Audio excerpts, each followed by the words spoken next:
uSimomoza ubhekene noyinsizwa ubhale ipost lapha ku-Facebook ethi umbuzo wami uthi kweza kanjani ukuthi igcokama lithi liyinkosi yomaskandi ekubeni liphila noJaiva. Lazi kahle ukuthi uJaiva yena wazibiza ngenkosi yomaskandi naye.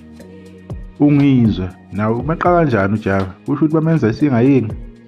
Cha, nami ngiyavuma kule post kaSimomoza. Khona into engatholakali kahle lapha. Boma 2006 already uJaiva wayesecula noMgqumeni, becula kumagcokama, becula kwabakwethu, nangaphansi kaMgqumeni wekhona nje uJaiva all along. And uJaiva wacula noLusanda, washela isiginci, uDSD dubula sodubulana. So izinto kampela kwenzeka kanjani uJaiva bemjambe vele bengafuna ukurecognize lokho. Nabo bangayibiza ngenkosi yabo uMaskandi Sibaya, but why bengarecognize uJaiva? Kahle nami angitholisisi kahle. uJaiva unelizwi elipholile, unengoma enkulu. uJaiva akukho ashoda ngakho.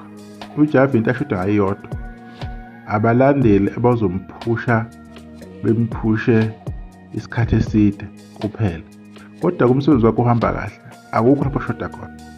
Leyo nto nje abalandeli leyo abazopolitika ke igama likaJaiva yibo abantu kuvele abadingakalayo. Kodwa uma uthi khona into eshodayo namanga, Jaiva uphelele yadlala stage, izwi ilela acula kwi-CD or kwi-album, yilo lezo stage. So ayikho eshodayo, right?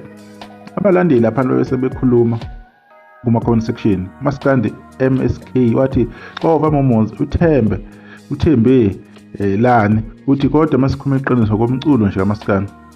uJaiva zimningi ubathe uthayela kunomoya abacula abaningi. Yebo 100% ngiyavumelana nawe Thembelani. Uthi isiginci ku right, i-compose i-right, angisayiphathi yokucula uyadelisa uJaiva. Kunjalo ubuhambe nje ulalela kahle music kaJaiva, ungawulaleli ujahile or ulale ngobuqhawela, uyozwa ukuthi lo mfo uphiwe and ingoma uyayibhala strong.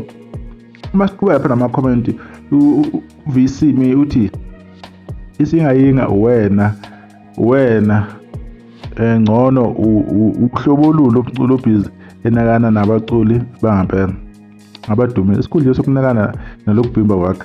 Ithini ingoma yakho owaziwa ngayo? Simomoza Mobizi. Bafowethu uSimomoza lapho point out into eyiqiniso singangayivuma thina singangayithanda, but this is the truth ekho uSimomoza.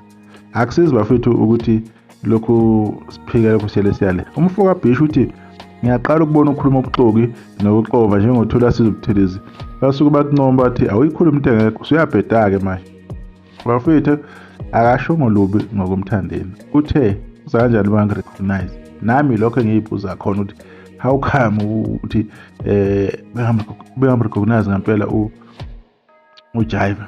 uJaiva nesikhathi eside endimeni, yabona wemgidela mnandi uMgqumeni laphana esashaya ipheme yakhe laphana ikhathe eyayidla laphana seseyibhunga sesemncane uJaiva. So akukho angadlulanga kukho. Uma awadzika ngazi ke phela ama awadzika sometimes hamba ngomxoki, so asazi ukuthi ke khamba kanjani ngelapha. Ubani lo uMaginqala umfoka kaKhoza. Okay, kuyashona nala. Insangu ibheme ngeBhayibheli ke namuhla Simomoza.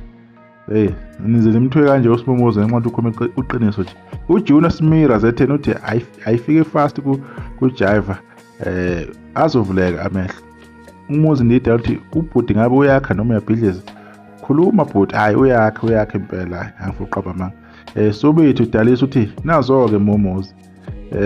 Ubani lo uzweli lento bathi lo mfana ngimaze ephatha isulukesi eliyiskoshi kulomDVD webhovu uthi akusizi ukungasithandi uthemba ukuthi ungumkhaya. Umakoti oqobo ngiyamangala mangabe esinomlomo kanje kanti uyigwala elikhala amanzi. Bengizonixoxela wake babaleka lana eJiphe xa amakhaladi nxa wamthuka ke lapha usihle sihlathi fuseke wena bhimbi. So bafethu akusiza ukumthuka, kodwa yena ukhuluma nje iqiniso ukuthi kuza kanjani uJaiva zimnike engarecognize njengomuntu osebenze noMgqumeni obeseduze noMgqumeni isikhathi eside, abantu beze recognize bona bodwa ekubeni befice endimeni uJaiva zimnike. nisale kahle.